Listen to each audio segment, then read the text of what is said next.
Olá, sejam bem-vindos ao Juventude Cast.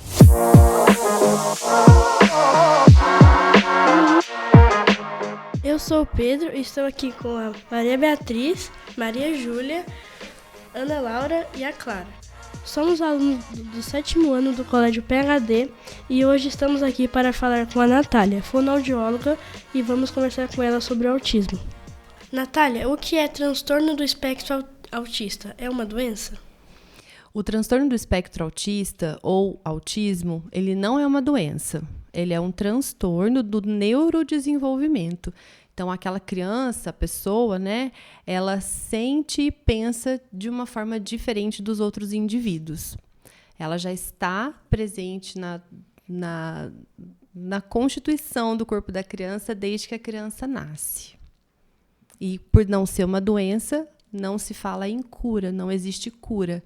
São necessárias adaptações para que esse indivíduo tenha qualidade de vida.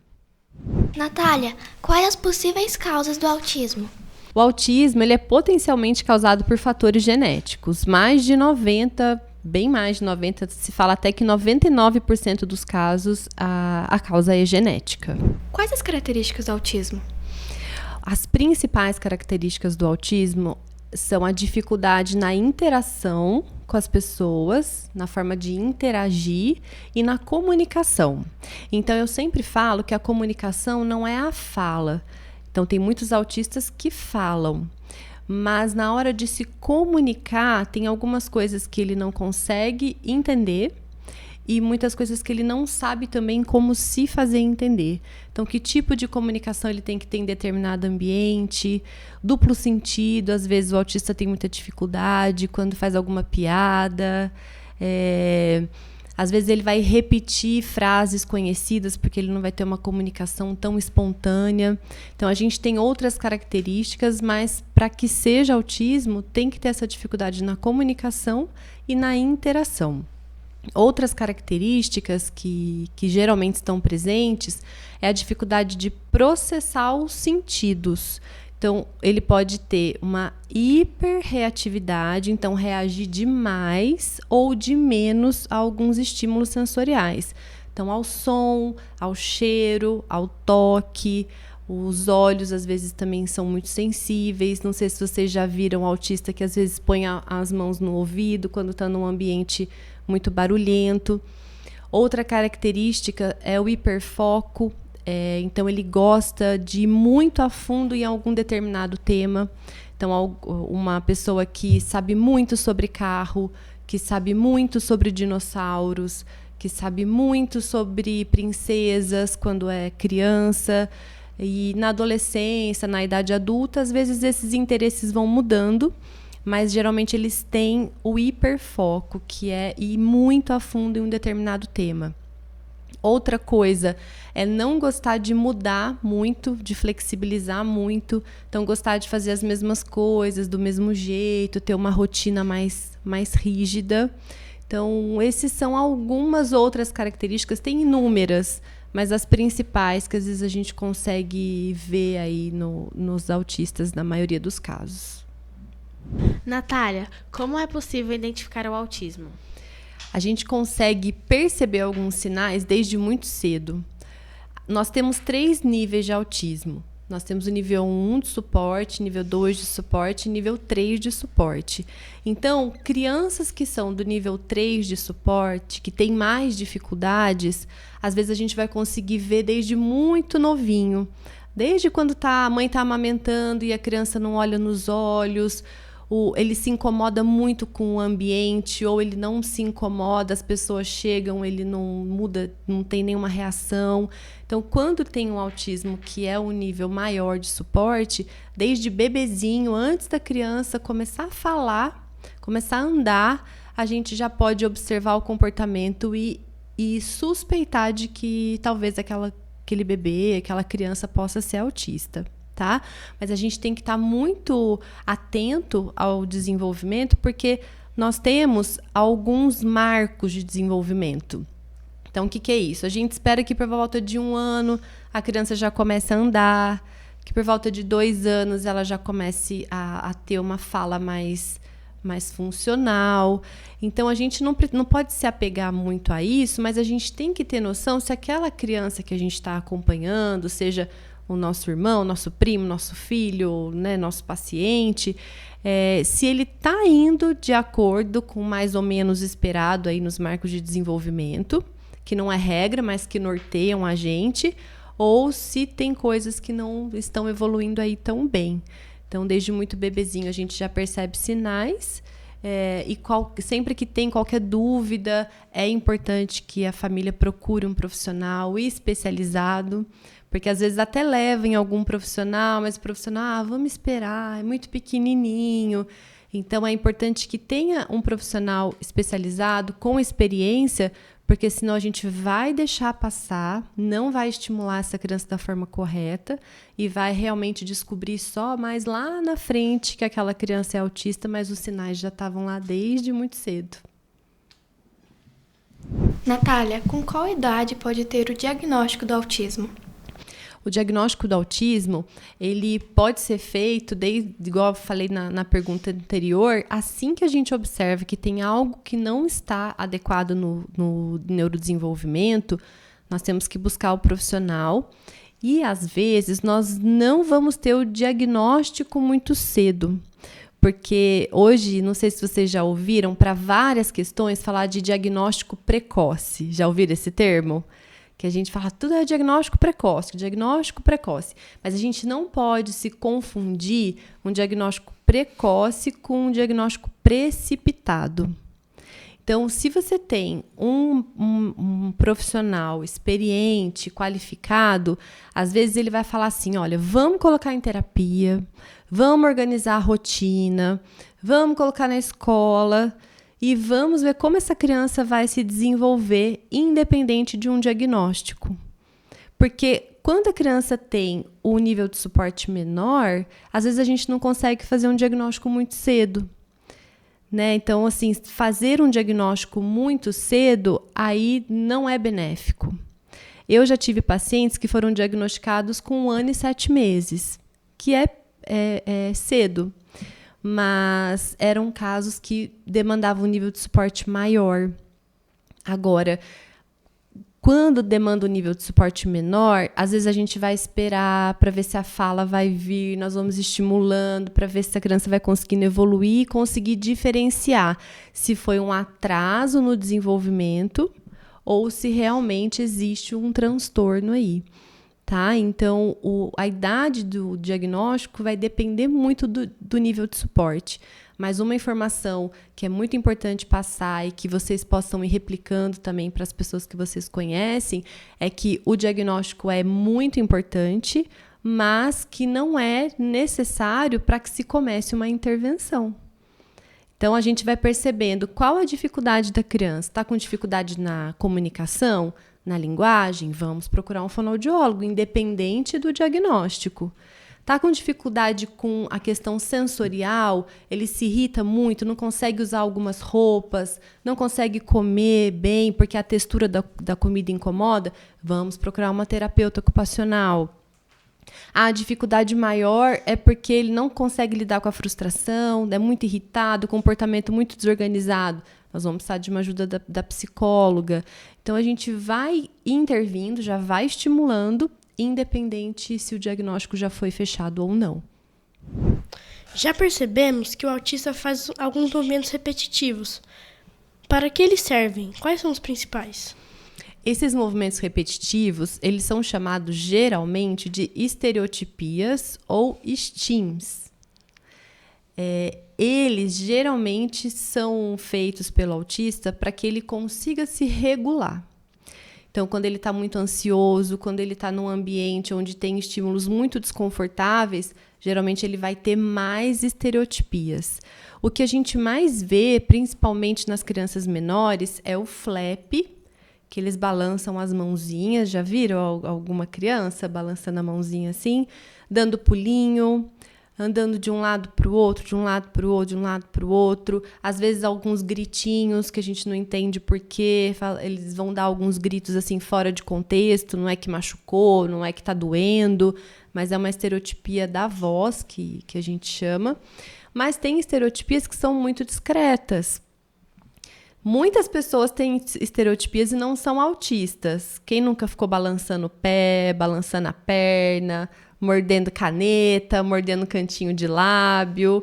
Muitas vezes a gente se pega fazendo isso, né? Enrolando cabelo. Mas no autista isso é mais frequente e é necessário para que ele consiga se regular. Então, a gente nunca pode pedir para ele parar, impedir com que ele faça isso. O que a gente vai fazer? Se tem um autista que está tendo uma estereotipia que machuca ele mesmo, a gente vai tentar trocar por alguma outra opção. Então, vamos supor que ele está mordendo a boca até sangrar. Ou que ele está cutucando a pele que faz até ferida. A gente não pode deixar ele se autolesionando. Teve uma paciente minha que ela começou a morder o joelho que eu achei que ela ia arrancar um pedaço. De tão forte. Então, a gente não pode permitir, porque isso vai contra, né, a saúde da criança. Então, a gente oferece alguma coisa para ela apertar, para ela sentir. Tem crianças, às vezes, que só de eu abrir a janela e tá o sol batendo, ela já senta no sol e já consegue se regular melhor. Tem uma estereotipia muito comum também, que é o balançar o corpo. A gente achava no começo que se não ficasse balançando o corpo, não era autista, de tão frequente que era. Hoje a gente sabe que não, que tem estereotipias que a gente consegue observar com mais facilidade, mas tem estereotipias que são invisíveis, que assim, invisíveis, assim, mais difícil da gente ver que é uma estereotipia. Mas é muito importante para a autorregulação do autista, que o autista tem muita dificuldade de se regular, principalmente emocionalmente, em relação aos sentidos também. Então, ele usa isso para conseguir se organizar melhor.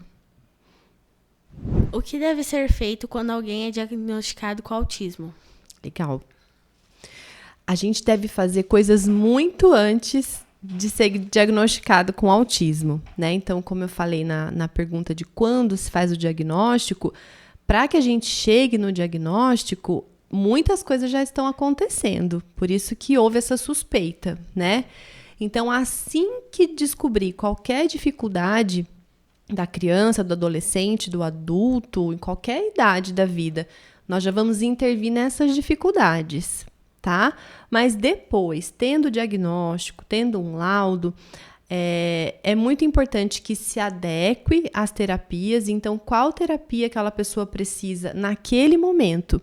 Não existe uma regra de bolo, fala assim, ó, você é autista, tem que fazer isso, isso, isso por tanto tempo. Não existe, tá? A gente tem que personalizar.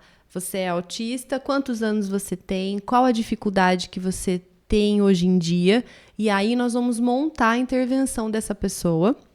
O ideal é que a equipe que esteja acompanhando esse indivíduo se converse, estejam todos cientes do que cada um está fazendo, para que não falte intervenção e para que não fique também uma coisa muito repetitiva. Adequar questões da escola também, ter esse contato com a escola, a família, ajustar a rotina, porque o autista ele precisa de uma rotina. Ele gosta, ele se sente mais confortável numa rotina mais estabelecida. Para qualquer criança isso é importante, mas para o autista muito mais. Então a gente precisa ver, será que essa família está conseguindo manter uma rotina de sono adequada, alimentação adequada? Quando ele está desorganizado, será que essa família sabe o que fazer, está bem orientada? Porque nós, profissionais, a gente fica muito pouco com a criança, né? Então, a gente precisa fazer esse tripé, profissionais, escola e família, porque aí, com certeza, esse indivíduo vai estar muito melhor assistido e vai ter sua qualidade de vida aí garantida. Quais são as principais diferenças no autismo entre meninos e meninas? Ah, legal. A gente acreditava que era muito mais fácil ter autista meninos do que autistas meninas. Mas hoje a gente sabe que é por conta das diferenças mesmo que existem nos meninos e nas meninas. Os meninos, geralmente, eles deixam mais explícitos as dificuldades que eles têm de comportamento, de socialização, de comunicação. Às vezes, os hiperfocos, os interesses são muito diferentes do que é esperado para aquela idade. As meninas, elas já têm uma tendência a socializar maior do que dos meninos. Então, ela vai percebendo coisas desde muito pequena e vai tentando se ajustar para poder estar junto com as amiguinhas, para poder fazer o que as amigas gostam, mesmo que aquilo não faça tanto sentido para ela. Os meninos, eles não percebem tanto essa questão social e aí a gente consegue identificar melhor. Tem questões de funcionamento do cérebro também, mas o que a gente mais vê é isso que a gente chama de camuflagem. Sabe quando um bichinho camufla assim? Ele é verde e camufla na árvore, na folhinha que é verde também. As meninas, elas vão começando a perceber que tem alguma coisa que elas não estão entendendo, e elas começam, às vezes, a copiar o comportamento das amigas. Então, se minha amiga faz, eu vou fazer também. Se minha amiga gosta, eu vou gostar também. Às vezes, os hiperfocos das meninas não são tão diferentes. Às vezes, é por música, por princesa, por livros. Então, não chama tanta atenção. É diferente de um menininho que eu atendi, por exemplo, que com 3 anos ele sabia tudo de máquina de lavar roupa. A gente vai esperar isso da criança? Nem eu sei. Né? Então a gente fala, opa, tem alguma coisa estranha. Mas a menina gostar de princesa, pequenininha, não é estranho. Então a gente acaba, às vezes, não conseguindo perceber que ela é autista. Inclusive, a gente vê meninas autistas que elas têm muita facilidade para pegar sotaque de outra pessoa, termos que as outras pessoas usam. Então, às vezes, ela passa um final de semana com uma criança que é carioca e começa a falar carioca também. Inconsciente, não é nada pensado, mas ela chega falando carioca. Ou ela tá lá com uma turma que tem algumas gírias, rapidamente ela começa a falar igual. Ela começa a se vestir igual. Então, é isso que faz com que, às vezes, assim, não é que é tão mais frequente em meninos, mas as meninas disfarçam um pouquinho mais, porque as meninas tendem a querer pertencer mais àquele grupo. Os meninos, fica como esquisitão, faz o que ele quer mesmo. Agora as meninas se preocupam mais com essa questão social. Então a gente tem que estar atento a isso, porque a menina vai levando isso ao longo da vida e isso gera muita ansiedade. Às vezes chega a época da adolescência ou da idade adulta, ela tem sintomas de depressão, porque ela fala, nossa, eu estou tentando de tudo, mas eu não consigo me encaixar, eu pareço um peixinho fora d'água. Então, o sofrimento que tem dentro dela é maior, às vezes, do que quando a gente pega um menino que coloca para fora, que não fica em situação que está incomodando. Natália, quais os principais desafios enfrentados por quem tem autismo? Cada época da vida são desafios diferentes. Na infância, é muito angustiante, às vezes, para o autista, essa dificuldade de compreender o mundo. Então, eles têm muita dificuldade de entender o que está acontecendo naquele lugar. Isso gera muita ansiedade, muita desorganização mesmo, porque o barulho incomoda, o cheiro incomoda, um monte de gente falando incomoda, a luz incomoda. Então, principalmente em crianças pequenas que ainda não têm uma linguagem desenvolvida, a maior dificuldade é essa questão, acho que de ser compreendido e de se fazer compreender. Até as crianças que já falam, eles vão, às vezes, ser taxados como dramáticos, como birrentos. Então, a gente começa a achar que são características da criança, da personalidade da criança, não que aquela criança está com dificuldade. Quando o autista vai crescendo, e tudo isso depende do nível de suporte dele, né? Se ele consegue falar, se ele tem o cognitivo, que é a nossa capacidade de aprendizado, se ele tem isso dentro da normalidade, ou abaixo, ou acima. Então, é chamado de transtorno do espectro autista, porque o espectro é por conta do tanto de diferenças que a gente tem dentro desse mesmo transtorno. Então, a gente nunca vai pegar um autista igual ao outro. Então, por isso que é chamado de espectro. Então, as dificuldades vão estar também relacionadas ao qual o nível de suporte que aquela criança necessita, como é o cognitivo dela, se ela tem facilidade ou dificuldade para aprender, ou o aprendizado dela acontece na média, e também pela capacidade de comunicação que ela tem. Ela consegue falar, que é diferente de se comunicar, mas ela fala, ela se comunica de uma outra forma, ela não consegue fazer estabelecer uma comunicação. Então, aí, cada particularidade dessa vai gerar uma dificuldade em alguma outra situação. Na adolescência, tem muito essa questão da dificuldade de entender piadas, entender quando alguém está te zoando. Então, os meninos, principalmente, as meninas também, mas às vezes é taxado como, lá, zoa ele que ele não vai entender, e dá risada, porque você falou uma piada, ele não conseguiu entender. Então, por exemplo, o que é o duplo sentido? Vocês já sabem, né? Quem sabe uma frase aí de duplo sentido? Não adianta chorar o leite derramado, né? O que vocês entendem? Não adianta chorar o leite derramado? Vocês já ouviram isso? Já acho que já. Que meio que tá fazendo birra, porque já tá, tipo, como já tá derramado, aí... Não tem o que fazer, né? Então, assim, já não adianta chorar, já foi, já passou.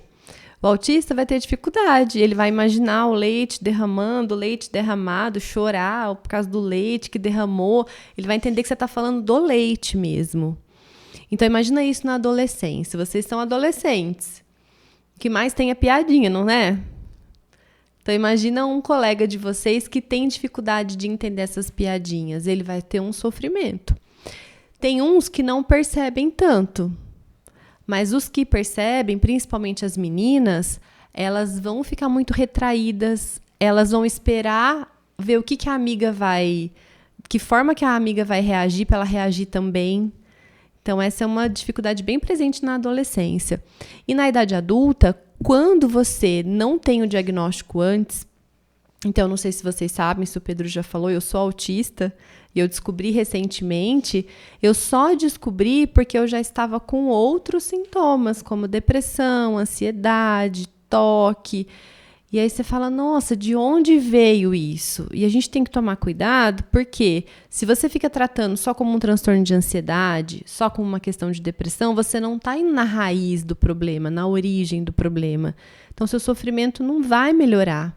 Você pode, às vezes, estar medicada, mas você não vai sair daquilo, né? Então, na idade adulta, quem não teve um diagnóstico antes, já vão estar com outras questões de saúde muito preocupantes, problemas no mercado de trabalho. Então, tem autista que não consegue ficar em nenhum tipo de trabalho porque ele tem dificuldade de interação, de comunicação, então ele é mandado embora, ou ele estressa e pede demissão. Às vezes não consegue constituir uma família porque não se entende, então as pessoas também não conseguem entender, acha que é porque ele não está dando importância, não está dando bola. Então, o sofrimento, né, as dificuldades vão de faixa etária, cada faixa etária tem as suas particularidades, e de cada indivíduo mesmo, dependendo do nível de suporte, das questões de comunicação e das questões cognitivas também. Como as escolas podem ser mais inclusivas e acolhedoras com os alunos com autismo? Legal. A escola é onde a criança, o adolescente passa a maior parte do tempo, né? Muitas vezes.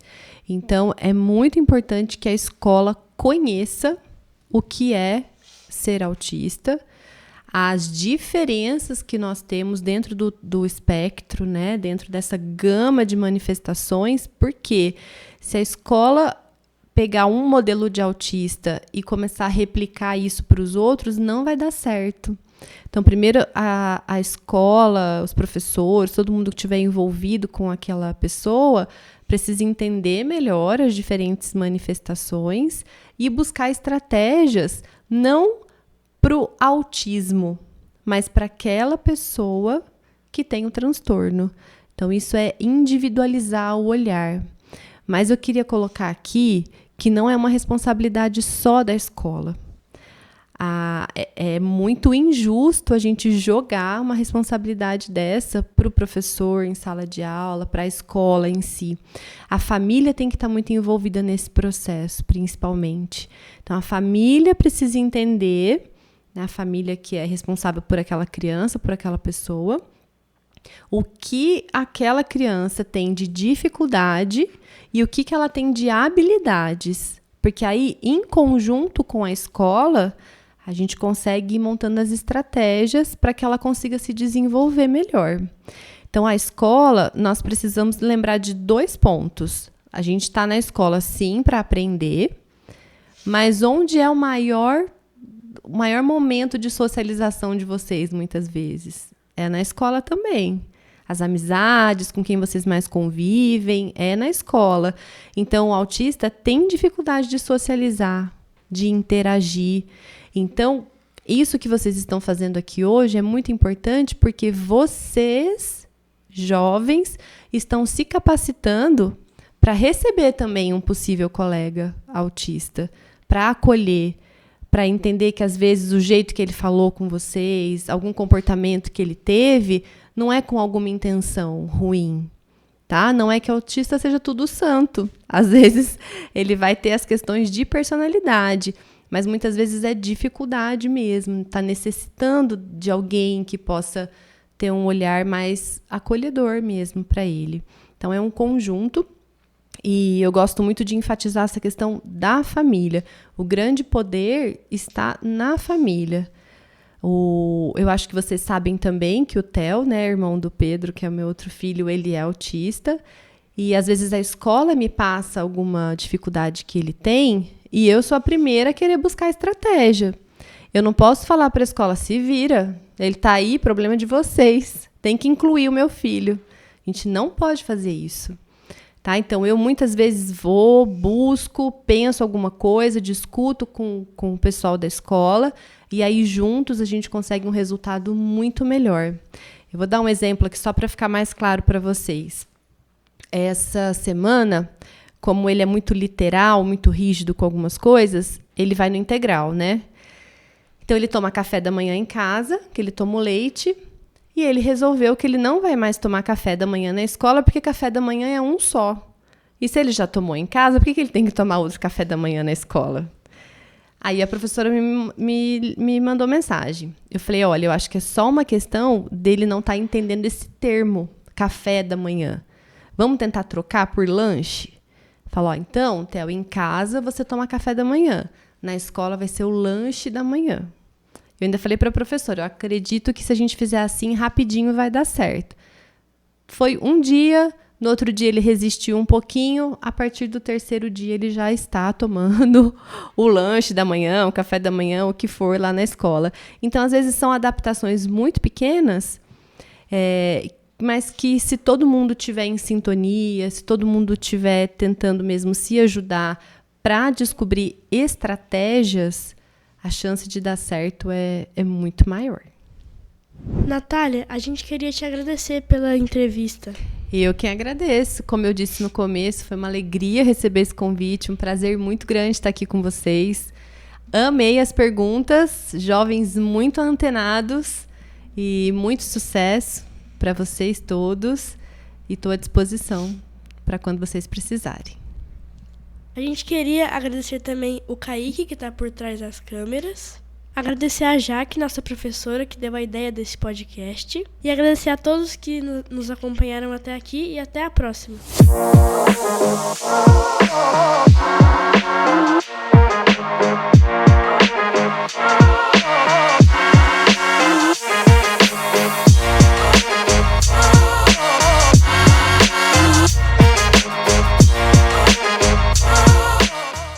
O autismo basicamente é causado por fatores genéticos. Então, tudo bem? Queria o chifre aqui. Foi mal. A gente queria agradecer. Isso.